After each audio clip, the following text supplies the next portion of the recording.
bonjour à toutes et à tous. On va reprendre après cette pause déjeuner que j'espère qui vous a permis de vous reposer et de vous ressourcer. Donc après avoir exploré ce matin la sensorialité des éléments et questionné le livre comme matière à toucher et à ressentir le monde. On va cet après-midi nous plonger dans la puissance des récits, des mythes et des légendes et nous interroger sur comment réveiller par les éléments les récits des origines et comment les transmettre, les conter et les raconter.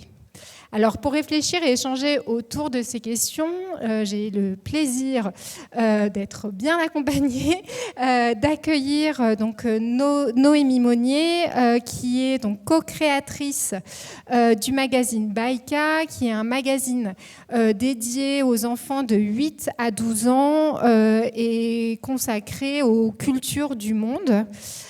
J'ai le plaisir aussi d'être avec Raphaël Frière, qui est autrice.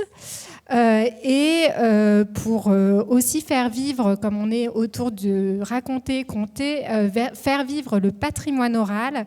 Nous avons avec nous Abou Fall, qui est conteur, directeur de la compagnie Madior et du Festival des Arts et de la Parole de Dakar et du site Lac Rose au Sénégal, et qui est accompagné aujourd'hui avec Lamine Sissoko, qui est musicien, joueur de kora.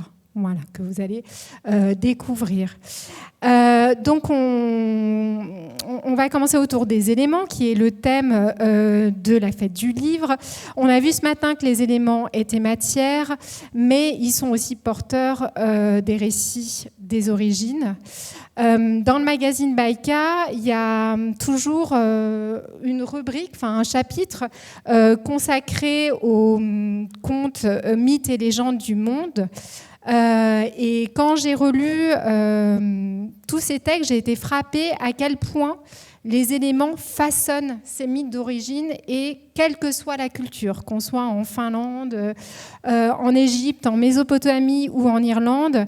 Alors on peut citer Oya Yansa, qui est donc la déesse du vent et des tempêtes, qui est vénérée par le peuple Yoruba, ou encore Ukko, le dieu du ciel et de la foudre dans la mythologie finlandaise. Donc Noémie, est-ce que vous pouvez revenir sur la symbolique des éléments dans les contes et les mythes que vous réinterprétez, que vous refaites vivre dans le magazine Baïka? Alors, ça fonctionne ? Oui. Alors, en réfléchissant un peu en amont de cette table ronde, je me suis rendu compte que ce qui revenait le plus, c'était l'eau et la terre. Effectivement, dans plein de cultures, de plein de pays différents. L'eau surtout l'eau, principalement, est très très présente. Que ce soit pour symboliser la puissance de la nature dans ce qu'elle peut avoir d'effrayant. Par exemple, il y a un mythe portugais qui s'appelle La Dama Astor, qui a été écrit par Camões il y a quelques siècles et qui a été retravaillé pour nous par une autrice portugaise qui s'appelle Carolina Espírito Santo. C'est une histoire dans laquelle le cap de Bonne-Espérance, donc au sud de la pointe de l'Afrique, qui causait beaucoup de difficultés aux navigateurs portugais, est personnifié dans un espèce de géant monstre des mers, mais qui ressemble un peu à Poséidon. Il est assez humanoïde, vous voyez ce que je veux dire, avec une grosse barbe, très effrayant. On a des mythes taïwanais, par exemple, qui mettent en scène, qui s'appuient sur l'élément aquatique, aussi dans ce qui peut avoir d'effrayant pour l'humanité. Par exemple, autour de l'histoire d'une déesse taïwanaise qui s'appelle Matsu, qui est une déesse c'est très joli, qui sauve les marins de la noyade avec son métier à tisser. En fait, le tissu qu'elle tisse avec ce métier apaise les vagues. C'est très poétique. Et il y a aussi, comme autre élément qu'on retrouve dans plein de mythes de plein de pays, l'élément, la terre, surtout le monde souterrain. Alors là, souvent lié ou à une dimension de fertilité, de vie, de surgissement de la vie, ou alors, bien sûr, à la mort et aux entrailles de la terre. Par exemple, il y en a un que j'aime beaucoup, un mythe maya qui est extrait du Popol Vuh, qui raconte les aventures de deux jumeaux qui vont devoir aller se battre avec les dieux de la mort sous terre. Et le défi qui leur est lancé, c'est un défi de jeu de balle maya, je ne sais pas si vous en avez entendu parler, qui s'appelle le Pok-Tapok, celui où ils jouaient avec les coudes, là, les grands anneaux en pierre. Et à la fin de cette lutte contre les dieux souterrains de la mort, les jumeaux vont en ressortir et vont devenir les astres, le soleil et la lune. Il y en a un autre que j'aime beaucoup aussi, en Mésopotamie, le mythe d'Inanna, qui ressemble un peu au mythe de Perséphone, pour si vous connaissez dans la mythologie grecque, où là c'est un mythe pareil, où il y a une déesse qui va parcourir le monde des morts, et c'est un mythe qui explique, comme celui de Perséphone, l'alternance des saisons. Voilà. Merci. Et à Bouffal, donc vous menez aussi un travail de recherche et d'enquête autour des mythes, des épopées et des récits de l'Afrique de l'Ouest. Est-ce que vous pouvez aussi nous parler de la symbolique des éléments dans ces récits d'Afrique de l'Ouest ? Mon salut n'a jamais écorché la langue de qui que ce soit. Initié, j'ai été, pour parler poliment, mon prépuce a été coupé bord de mer, l'océan Atlantique, et nous avons des symboles qui sont des femmes. Si vous venez au Sénégal, on va vous parler de Mam Koumba Kassel. C'est une sirène qui habite au fond des eaux à Gorée. Si vous venez au Sénégal, on va vous parler de Mam Koumba Bang, qui est une sirène aussi, qui défend la ville de Saint-Louis, qui surveille un peu les pêcheurs. Vous venez à Rufisque, pour ne pas dire Rio Fresco, il y a une autre Koumba, qui s'appelle Mam Koumba Lamb, qui protège aussi les pêcheurs qui partent. Et ce sont des symboles qui sont très vivantes, parce qu'au fond des eaux, nous avons de l'énergie. Et il y a une autre femme qui a quitté le Sénégal, qui est symbole très fort, pour aller au Mali. Alors si vous allez au Mali, le fleuve Mali, le Djoliba, au fond, il y a une divinité femme qui s'appelle le pharaon. Et le pharaon va enseigner aux hommes les techniques agraires de la terre. Vous voyez donc ces femmes-là qui nous ont bercés, qui nous ont amenés en tout cas à respecter les eaux, parce que l'eau est fondamentale. Alors, au-delà de ces femmes, parlant toujours de symboles, il y a ce gros travail qui a été effectué par Marcel Griol. Diodo, Marcel était un chercheur, la première chaire en anthropologie à la Sorbonne, et il écrit justement ce bouquin qui rend hommage, disons en fait, à ces divinités supérieures. Nous sommes un pays d'Ogon, la cosmogonie. Donc, ces symboles-là qui fertilisent la terre accompagnent aussi le couple à amener des choses pour la survie, disons en fait, des familles. Merci. Donc on voit en effet là encore que c'est l'eau et la terre qui ressurgissent dans ces récits d'origine, et également dans votre roman Tifol, Raphaël Frière, qui est Tifol, fille du volcan, qui est un roman qui est paru aux éditions École des loisirs en 2024, et qui retrace l'histoire croisée de Louis-Auguste Syparis, qui a vraiment existé, et de Pascaline, dite Tifol, car elle communique avec la montagne Pelée, avec les esprits, et prédit tel Cassandre l'avenir sans que personne ne l'écoute vraiment. Mais pour moi, le véritable personnage principal de ce livre, c'est la montagne Pelée, qui est à la fois terre, vent, eau et feu. Est-ce que, Raphaël, vous pouvez revenir sur le rôle et la connotation symbolique de la montagne Pelée dans ce roman ? Alors moi, j'ai été surprise en écrivant ce roman de parler assez peu de l'eau finalement. On est sur une île, la Martinique, et alors je m'interroge, est-ce que ça vient de moi personnellement ? Je connais mon attrait pour la terre, pour les arbres, j'ai écrit pas mal de livres d'ailleurs, où les arbres sont très importants, les arbres et la terre, et finalement assez peu sur l'eau. Je crois, moi, personnellement, que je suis peut-être plus proche de la terre. Voilà.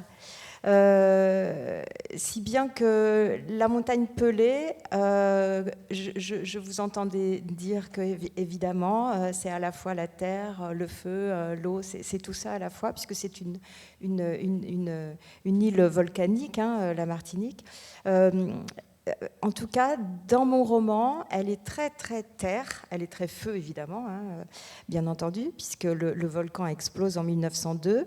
Mais c'est aussi la mer de Tifol, c'est aussi, je pense, la mer de Syparis. C'est notre mer en fait, cette montagne, la terre.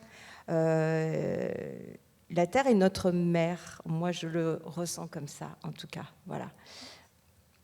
Oui, elle est porteuse de l'histoire aussi des ancêtres. Elle est protectrice et en même temps. Elle abrite les ancêtres.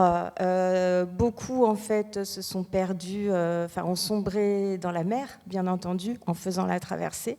Mais la terre, dans mon roman Tifol, je crois qu'elle est vraiment mère dans le sens où elle est réconfortante. C'est elle qui entoure, c'est elle qui rassure, c'est elle qui nourrit. C'est elle aussi qui explose, c'est elle aussi qui est très très en colère. Voilà. Et pour en revenir à la dimension de la terre et du bois, j'aimerais revenir sur un passage du roman où donc Louis-Auguste Syparis fuit d'une famille où il était en fait exploité comme objet humain. Il fuit et il se retrouve au milieu de cette montagne, dans les bois profonds de la montagne Pelée. Et là, dans ces bois profonds, il y a toutes ces peurs, toutes ces croyances d'enfants qui ressurgissent. Et bois profond, vous parlez justement de l'importance du bois, de la forêt, de la terre dans votre travail. Bois profond est aussi un poème, à la fois poème et conte philosophique, qui est paru donc aux éditions du Port à Geny. Et qui parle aussi des peurs et des espoirs de l'enfance. Donc, est-ce que vous pouvez revenir, Raphaël, sur cette symbolique du bois, de l'arbre dans votre travail et du lien qu'elle a avec les croyances et les peurs de l'enfance? Oui, mais je crois que l'arbre qui pousse dans la terre, pour moi,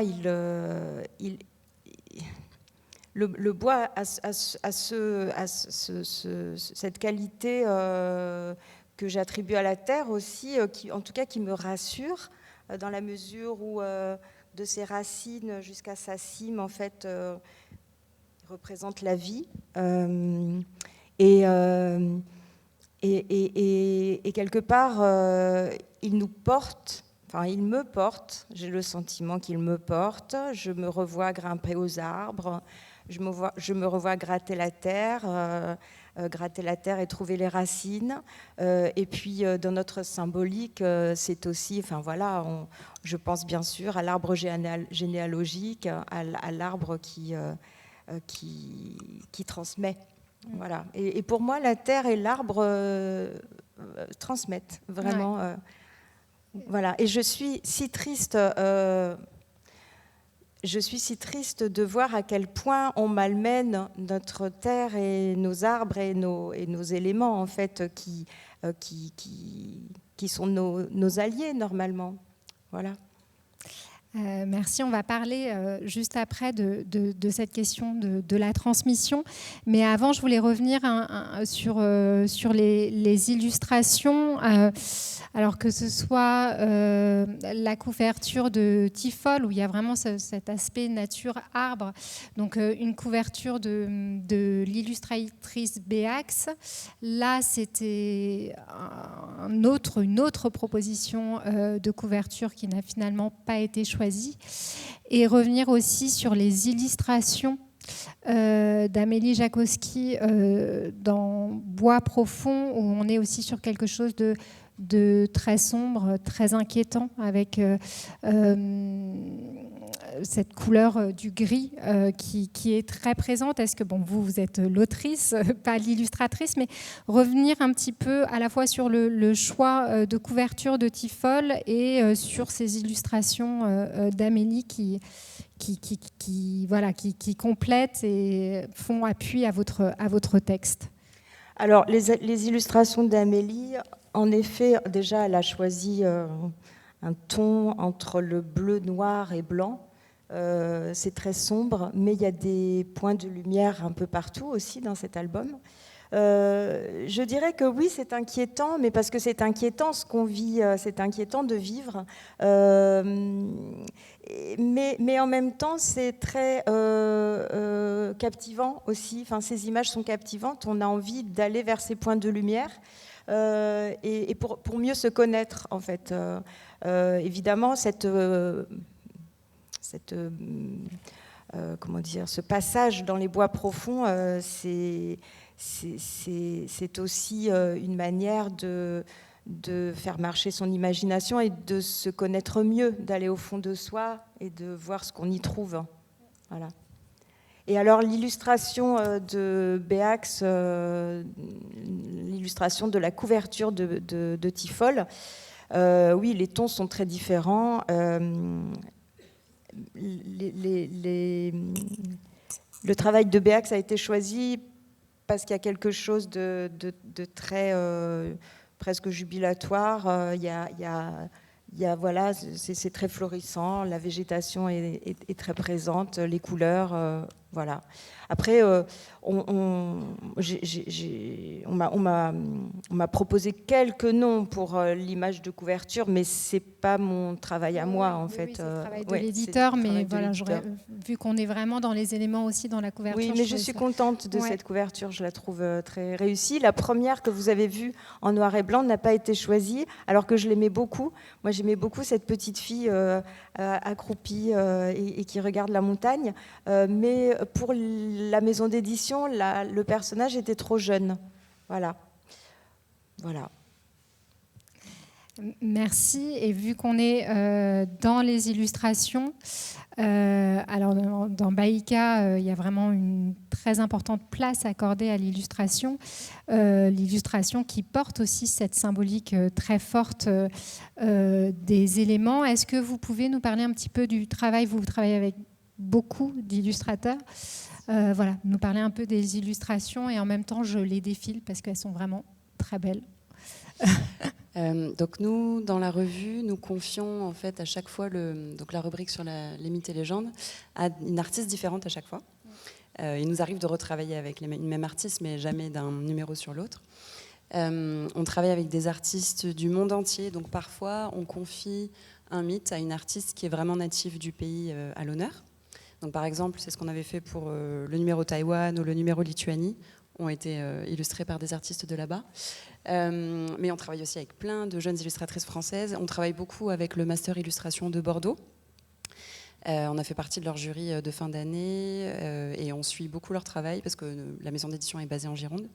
Et ça nous arrive chaque année de publier les travaux d'une des étudiantes.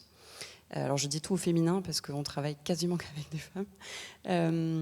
Et je dirais que ce qui caractérise notre ligne éditoriale en termes d'illustration, c'est qu'on va toujours aller vers des artistes qui travaillent avec des médiums traditionnels.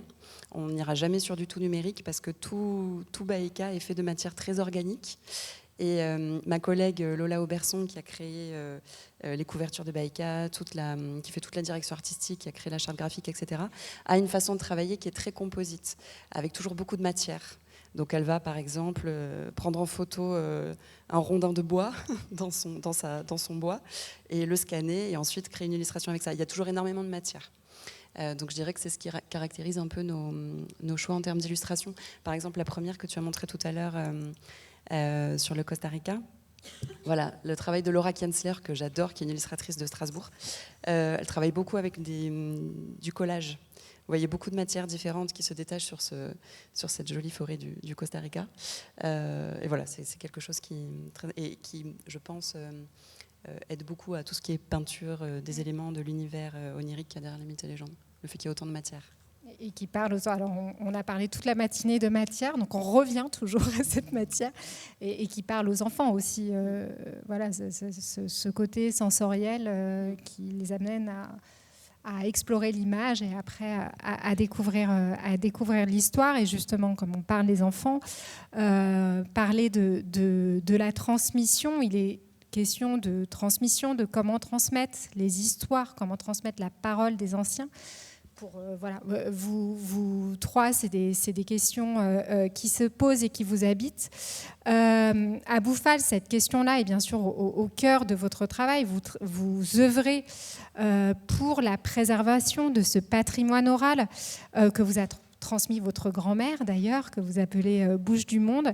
Est-ce que vous pouvez nous parler de ce devoir de transmission que vous avez, qui vous a été transmis de votre grand-mère et que vous souhaitez transmettre à votre tour par les contes que vous faites vivre? Alors tout à l'heure, je me suis amusé en disant une phrase de la grand-mère. Quand j'étais très pressé de recevoir un petit conte de la grand-mère, pressé, grand-mère me ramenait un peu à l'endroit en me disant « Mon petit Aboubacar, tu as beau être pressé, mais jamais tes petites fesses ne seront devant toi. » Alors l'initiation, la transmission commence par là. Je veux dire, le temps, on ne peut pas le moudre, on ne peut pas l'usiner, on ne peut pas le vendre. Et dans la retransmission, il y a cette question de la patience. Il y a cette question aussi de l'écoute. L'oreille est très sélective.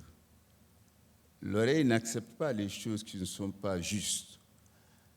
Alors, j'ai eu cette chance parce que grand-mère était une tradipraticienne. Elle tissait beaucoup de choses. En même temps, elle était une accoucheuse. En même temps, elle faisait des toilettes funéraires. Quand ma grand-mère a voulu faire le déménagement, entendez par le déménagement, quitter la première maison pour aller dans la deuxième, la mort, par exemple. Elle a déménagé. Alors, dans le quartier où elle vivait, l'imam de la mosquée a dit à toutes les femmes « Qui s'occupera de vous demain ?» Parce qu'elle transmettait beaucoup. Alors, dans la transmission, il y a ce qu'on appelle la retraite. La retraite dans le bois sacré, la retraite dans la brousse, etc. Dans l'espace traditionnel, je dis. Mais aujourd'hui, dans l'espace renouvelé, vous venez à Dakar, qui est une ville, mais à Dakar, il y a presque 12 pencs, qu'on dit 12 quartiers, qui sont des quartiers traditionnels, et dans lesquels on vous transmet beaucoup de choses. Donc l'initiation est une forme primaire qui vous permet de sauvegarder beaucoup de choses. Mais pour sauvegarder ces choses-là, on vous apprend à être en accord avec votre système corporel, le corps. Les dualismes sont surmontés, on reste sur l'unité des valeurs. Et c'est très important, ça. Vous me permettrez de remercier mes sœurs, parce que tout à l'heure, le fait est qu'elles parlent un peu du monde Yoruba, ça me touche beaucoup. Quand elles parlent de la Martinique, Montagne-Pelée, moi j'ai eu la chance beaucoup de travailler à Fort-de-France avec Papa Césaire. Alors donc un salut n'a jamais écorché la langue de qui que ce soit, je vous salue les filles, merci. Alors pour la retransmission, effectivement, le sens de l'écoute, le sens du regard, le sens de la patience, c'est très important. Et dans l'initiation, il y a des retraites. Moi, j'ai fait ma retraite bord de mer, comme je vous ai dit tout à l'heure. Lamine Bana Sissoko, qui est le fils de Diali Sissoko, a fait sa retraite dans le bois sacré en tant que mandingue. Et il a hérité de la Kora avec 21 cordes. Donc la retransmission se fait aussi dans des retraites où on vous prépare. Tout à l'heure, vous avez mis l'accent sur les symboles. Quand je suis allé à l'école française, on nous interdisait de parler du Wolof, du Yoruba, du Peul, Serer.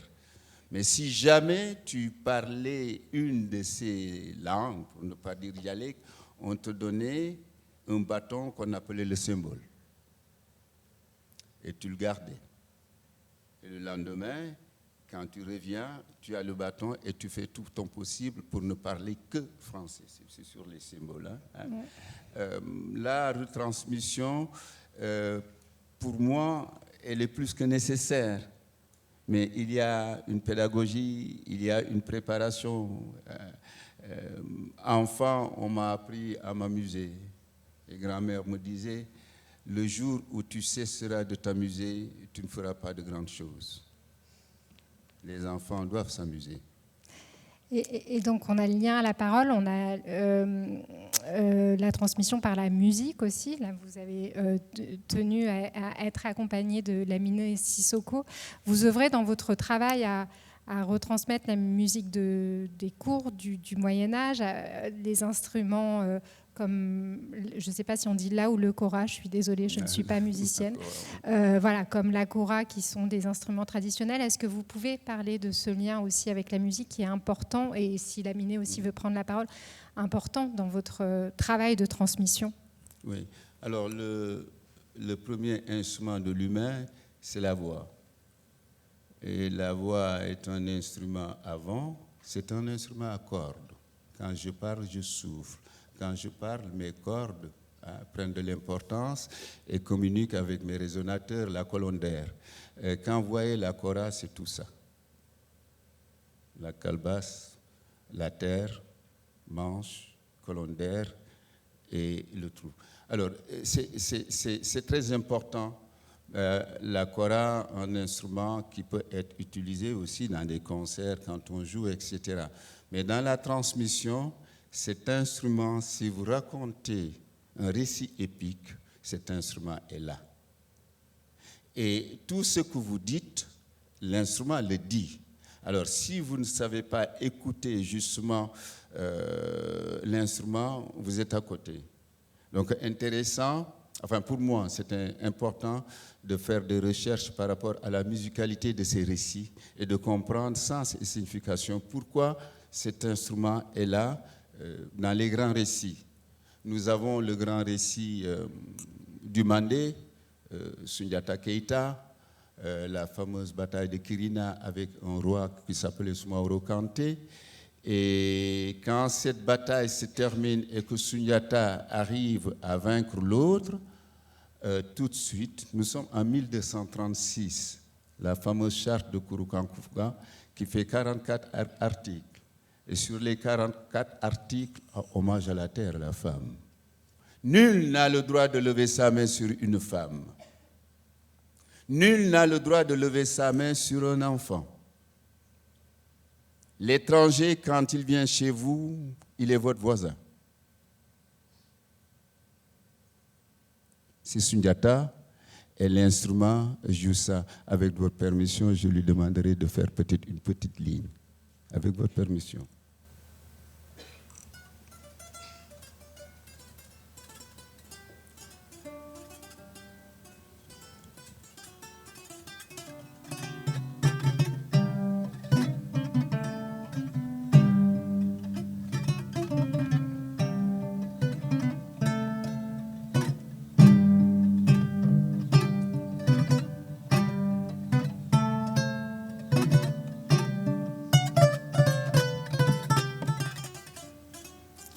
Si tu ne peux pas dire la vérité en tout temps, si tu ne peux pas être impartial, laisse ta parole aux hommes qui sont plus courageux que toi.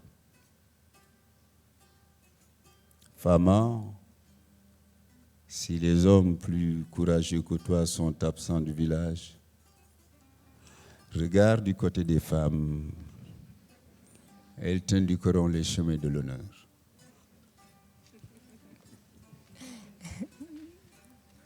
Merci. Et pour finir sur cette, avec vous, Abou Fall, sur cette partie transmission, préservation de la mémoire, je voulais qu'on parle un petit peu du travail que vous avez fait sur la mémoire de Mistral. On va juste regarder un petit extrait de vidéo et puis on en parle tout de suite après.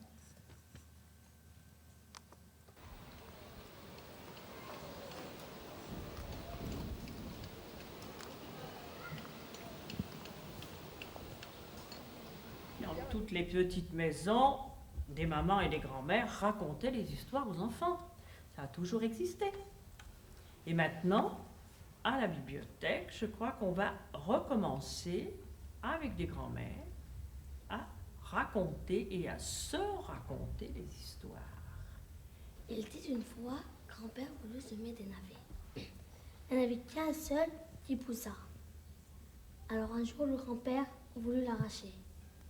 Mais tire et je te tire, pour l'arracher, rien à faire. Il acheta une baratte pour battre le beurre. Sur son chemin du retour, il rencontra le loup.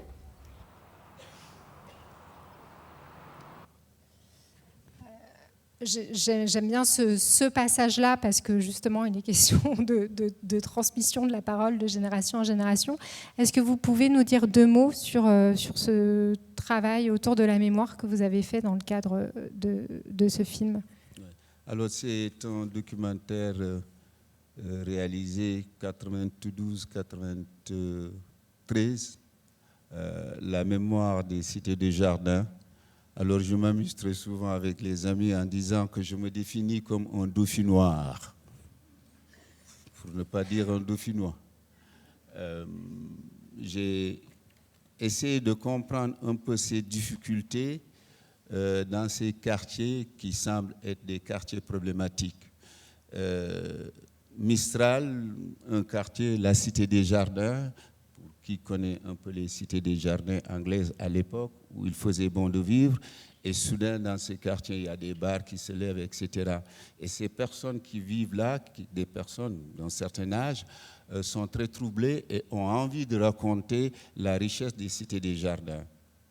Et c'est là où j'ai été amené, en tout cas, de faire un gros travail de recherche et de collectage. Je suis à Grenoble, le Drac et l'Isère, pour ne pas dire cette légende qui est très belle. Donc je commence un peu à travailler là-dessus, mais ce travail-là me vient de loin, hein, parce que je me suis dit, mais il y a de belles choses qui se racontent ici. Je ne connaissais pas l'histoire du Drac, de l'Isère, le dragon, le serpent, etc. Et c'est ces personnes d'un certain âge qui m'ont raconté ça et m'ont renvoyé à ma grand-mère. Alors du coup, j'ai fait le documentaire. Et quand je suis en Afrique, précisément au Sénégal, les histoires que je raconte aussi me viennent d'ici. La dernière fois, j'étais sur Cendrillon, les pantoufles en verre, tout le travail de Perrault, etc. Et les jeunes Sénégalais se retrouvent dans ça parce que nous avons des humanités. Même quand on parle des différences, mais nos imaginaires nous amènent aussi à dire « Ah, ça aussi, ça existe chez moi ». Aujourd'hui, quand on raconte Kérékou, le petit poussé, il y a Bandikoto de l'autre côté. Mais comment on fait pour traverser tout ça et créer des envies de partage par rapport aux enfants? Merci, c'est ce que vous faites dans votre travail. Et donc pour en revenir sur transmission des histoires des anciens, Raphaël, pour le personnage de Tifol, il y a un petit mot à la fin du livre qui dit que vous êtes inspiré de la sœur de l'arrière-grand-mère de vos enfants qui s'appelle donc Manpak. Donc est-ce que vous pouvez nous parler de la manière dont vous êtes emparé de son récit pour votre roman et nous dire aussi après quelques mots sur votre goût justement de transmettre par les mots les textes des histoires. Voilà.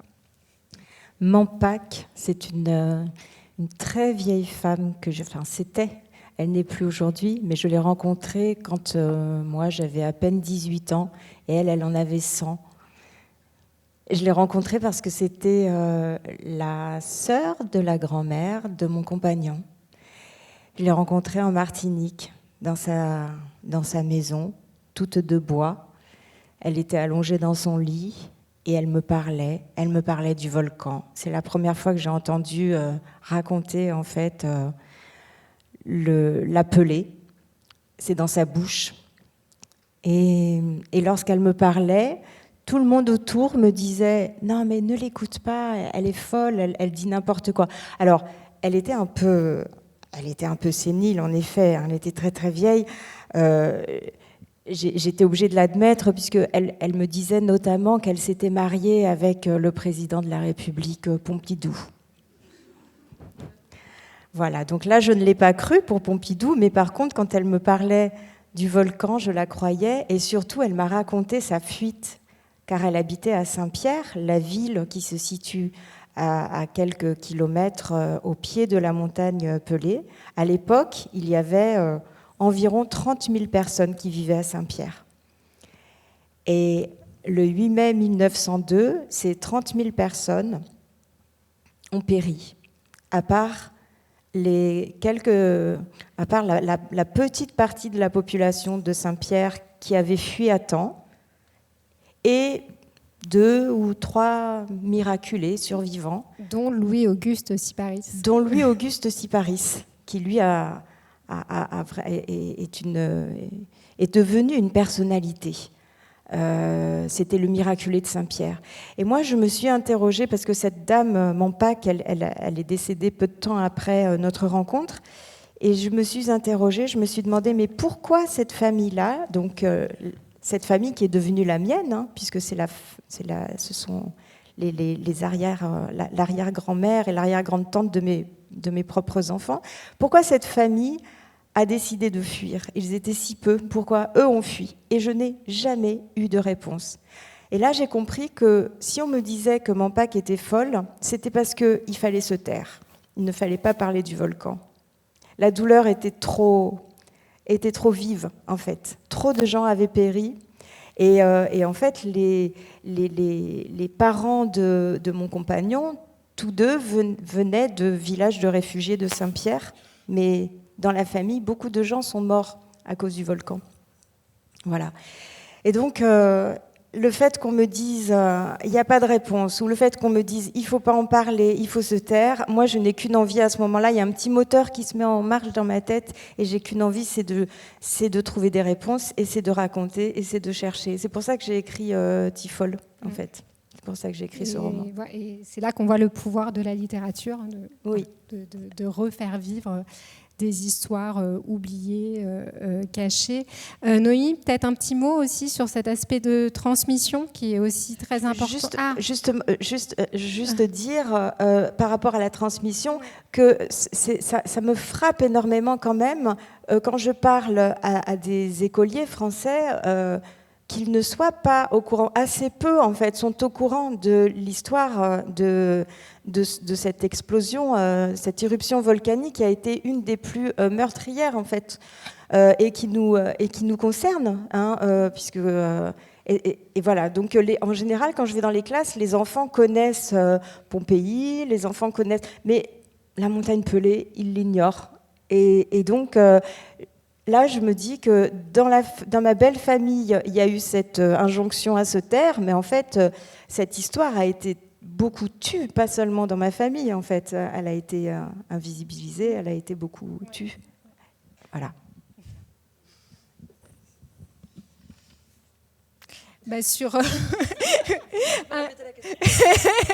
un petit mot sur la transmission. Donc dans Baïka, il y a les textes dont on a déjà parlé, les images aussi, les activités ludiques, les ateliers. Voilà, dire 2 mots sur ce rôle de transmission qu'a aussi le magazine Baïka sur la transmission découverte des cultures du monde. Au-delà des contes. Alors oui, alors effectivement, toute la ligne éditoriale de Baïka, c'est transmettre la diversité culturelle aux enfants, les amener à développer une curiosité envers des cultures dont ils connaissent souvent pas grand-chose. Les Outre-mer en font partie d'ailleurs, mais aussi des pays comme tout voisin, comme la Lituanie, comme la Pologne, comme la Roumanie, comme tant d'autres sur d'autres continents. Et donc nous, c'est vraiment au cœur de notre démarche, c'est qu'à chaque fois, dans chaque numéro, on va à la rencontre d'un enfant qui est natif de ce pays-là, qui a immigré en France, et on a un échange avec lui sous forme d'interview, et c'est ce qu'on publie dans la revue. Donc là, l'idée, c'est que ce soit l'enfant qu'on rencontre qui transmette aux enfants qui nous lisent son parcours, sa vie d'enfant dans son pays d'origine, le passage d'une culture à une autre, son parcours de migration. Et ensuite, toute la partie mythes et légendes, l'idée, c'était d'aller à la rencontre de matériel mythologique qu'on a peu l'habitude de voir en édition jeunesse, où il y a beaucoup de choses sur la Grèce, beaucoup de choses sur l'Égypte, un petit peu sur les pays du Nord, maintenant qu'on a les Avengers et tout ça, mais sur tant d'autres mythes et légendes qui existent dans tous les pays du monde, il y a vraiment très peu de choses. Donc nous, l'idée, c'était d'aller creuser ces textes-là. Voilà. Et ça fait une belle transition pour clôturer cette table ronde, pour parler justement de tous les trois. Vous travaillez la partie réinterprétation, réadaptation, relecture de ces contes qui permettent une relecture du monde.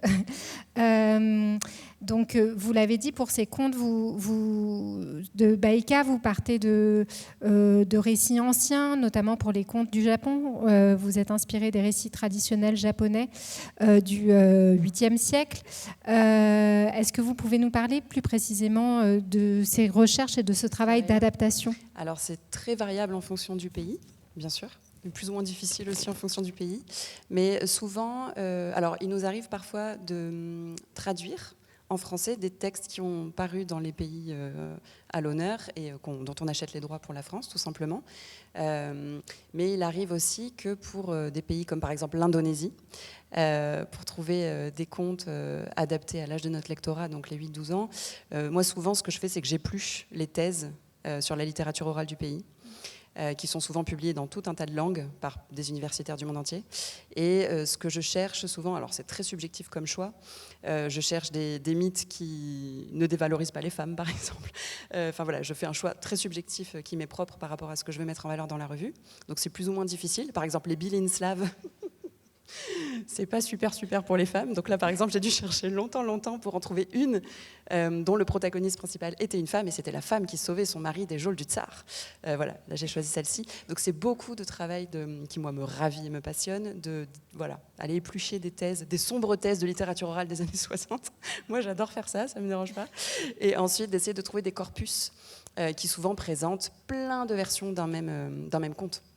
Et dans ces cas-là, après, je fais mon choix subjectif en fonction de... Voilà. Et c'est ça qu'on va adapter. Et l'idée, bien sûr, c'est que souvent, par exemple, pour une très grande épopée finlandaise, je ne sais pas si vous connaissez, qui s'appelle le Kalevala, qui est une merveille.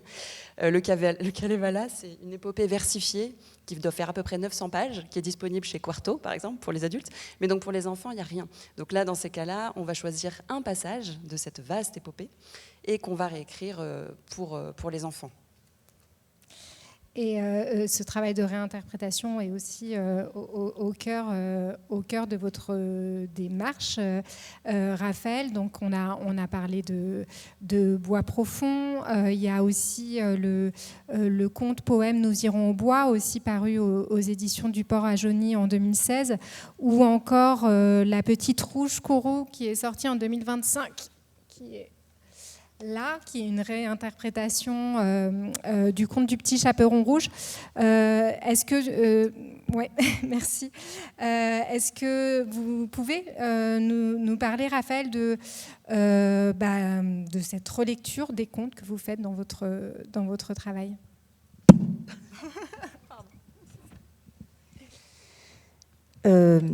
Oui. Alors souvent quand je rencontre des enfants, ils me demandent d'où me vient mon inspiration, et je leur dis mon inspiration, c'est ce qu'il y a à l'intérieur de moi qui fait que j'écris ce que j'écris. Et à l'intérieur de moi, il y a aussi, il y a ce que j'observe, il y a les gens que je rencontre, il y a ce que j'écoute autour de moi, ce que j'observe, et puis il y a ce que je lis, il y a la littérature. Et il y a notamment les contes traditionnels. Donc effectivement, La petite rouge Kourou, c'est l'histoire du petit chaperon rouge. Mais alors, elle a quelque chose de particulier, cette petite fille. C'est que ce petit chaperon rouge-là, que d'ailleurs je n'appelle pas le petit chaperon rouge, mais la petite rouge Kourou. Quand j'étais enfant, je me disais, mais quand même, c'est une fille. Pourquoi on l'appelle le petit chaperon rouge ? Il se promène dans les bois, etc., etc. Donc voilà, je lui ai attribué l'article là, ça lui va bien. Et surtout, j'ai décidé qu'elle serait en colère, car elle a plein de raisons d'être en colère, la petite rouge Kourou. Et ça change toute l'histoire. Parce que comme elle est en colère, lorsqu'elle rencontre le loup, elle ne se fait pas avoir. Elle l'affronte. Elle l'affronte et elle n'attend pas le chasseur. Elle décide de fabriquer son arc avec un fil de sa robe, avec une branche qu'elle trouve dans la forêt, et elle devient le chasseur. D'accord ? Et voilà. Et en fait, elle se trouve, je pense, je l'imagine très intelligente, cette petite fille, en vérité. Alors que dans l'histoire du Petit Chaperon Rouge, que, attention, j'adorais quand j'étais une petite fille et que j'adore encore, hein, notamment ce passage où elle dit à sa grand-mère, mais enfin, grand-mère, comme tu as de grands bras et comme tu as de grandes oreilles. Et moi, petite fille, je me disais, mais non, mais là, quand même, elle est bête. Hein. Elle ne voit pas que c'est le loup. Elle ne le voit pas, mais pars, va-t'en. Voilà. Et donc, elle est très lucide, en fait, dans mon histoire, ce qui change tout. Voilà. Et pour finir sur cette question de réadaptation, donc ça passe par la réadaptation de ces contes, mais ça passe aussi chez vous par un travail sur l'écriture poétique. Dans Tifol, par exemple, quand vous faites parler la montagne pelée, vous abandonnez la prose pour les vers, donc on arrive dans l'oralité un peu, comme pour faire le pont avec Abou. Bois profond, Nous irons au bois sont des poèmes en vers. Pouvez-vous nous parler de votre lien à l'écriture poétique ? Mais la montagne pelée, elle parle comme ça parce que c'est la force, en fait. Et il n'y a que la poésie pour exprimer cette puissance, moi je crois. C'est comme ça que... Moi, dans mon écriture, presque tout est subjectif et intuitif. Voilà. Et c'est comme ça que la montagne pelée, à un moment donné, s'est imposée. Je me suis dit, mais en fait, c'est aussi un personnage. Et elle doit dire « je », et elle doit parler aux hommes et aux femmes. Et voilà, c'est vraiment, je crois, je voulais parler de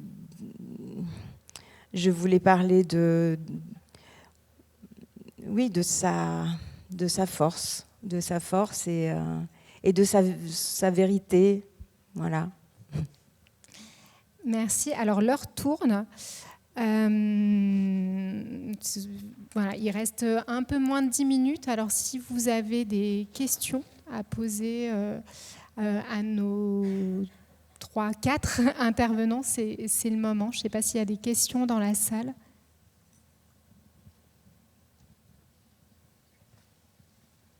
Sinon, je continue, hein, mais pas de questions ? Non. Du coup, on va revenir à vous, à Bouffal, sur. Donc, on parlait de réadaptation, de relecture. C'est toute la spécificité du patrimoine oral qui est d'être tout le temps en mouvement, en mouvance et en changement continu.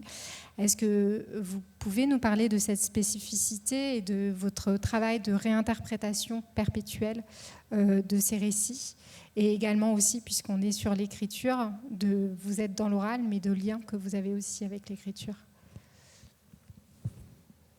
Merci. Parlant de la mouvance, des choses qui se déplacent, la mémoire, une mémoire ne s'endort jamais. Seules les choses cachées dorment. À l'âme, on peut t'enseigner, je crois, la patience, mais le corps, lui, n'entend nulle patience. Et des fois, comme évidence, c'est difficile. Les choses bougent, les choses évoluent. Le patrimoine oral n'est pas un patrimoine figé, parce que les choses bougent. Moi, je me souviens, la première grosse soirée qu'on a accordée à ce patrimoine à Paris, au Théâtre en Rond, avec pas mal de 10 grands conteurs de ce pays, c'est Gougo, c'est Bruno Lassalle, c'est Arcade, c'est moi et d'autres. Les gens étaient assez étonnés de voir quelques hommes sur une scène qui racontent des histoires. Comme si ces hommes et ces femmes avaient besoin de devenir des troubadours, voire des trouvères, voire des griots. Hein? Je crois que ce patrimoine-là, il n'est pas figé parce qu'il est éternel. Et donc, dans son éternité, comment on fait? On doit lui ouvrir de nouvelles portes adéquates. Il y a des récits aujourd'hui qui sont des récits nouveaux. Les Africains ne restent pas simplement campés sur « il était une fois, il y a très longtemps de cela ». Non, les choses avancent. Il y a des jeunes Africains qui sont de très bons romanciers. Il y a des femmes qui écrivent de très belles choses. Je cite Mariam Abba, une si longue lettre. Il y a des choses qui sont très belles, qui sont actuelles et qui posent les contradictions aussi sociétales. Il y a des politiques, il y a beaucoup de choses comme ça. Et c'est important. Pour revenir d'une façon très technique sur la question, j'ai eu à adapter le roman d'un jeune béninois qui écrit sur les enfants, mais les enfants des rues. Très, très, très dense ce qu'il a écrit sur ces enfants qui sont dans les rues, sur ces enfants qui sont violés, sur ces enfants à qui on ne raconte pas des histoires simplement. Ils sont dans des récits qu'on appelle des récits de vie. Et le livre commence par une femme qui porte un enfant et quand elle accouche, l'enfant est volé.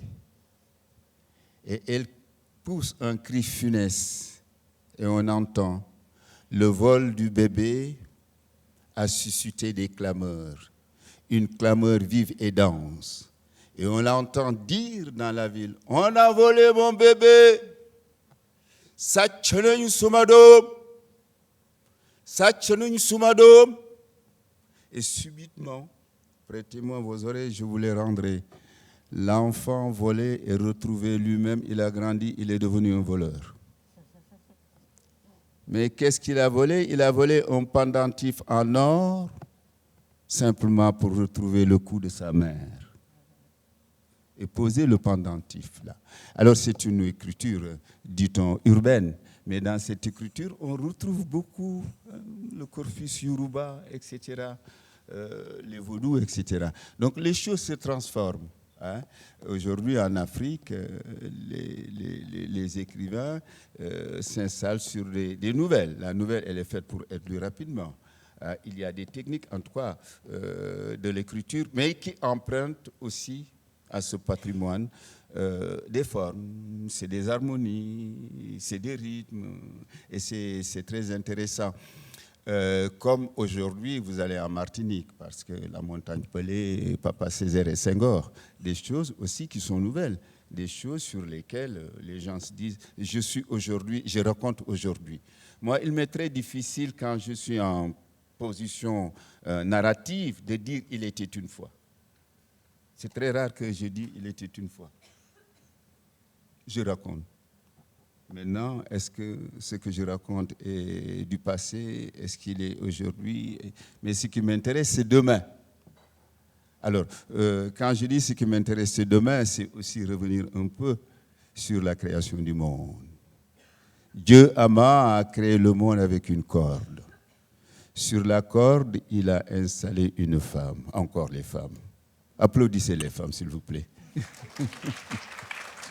Alors, pour terminer, mais pour ce Dieu-là, ce n'était que le début des grands travaux de commencement. Parce que la terre n'existait pas. Et c'est ainsi que quand la femme descend, la terre existe. Merci, ce sera le mot de la fin. Merci beaucoup à tous les quatre.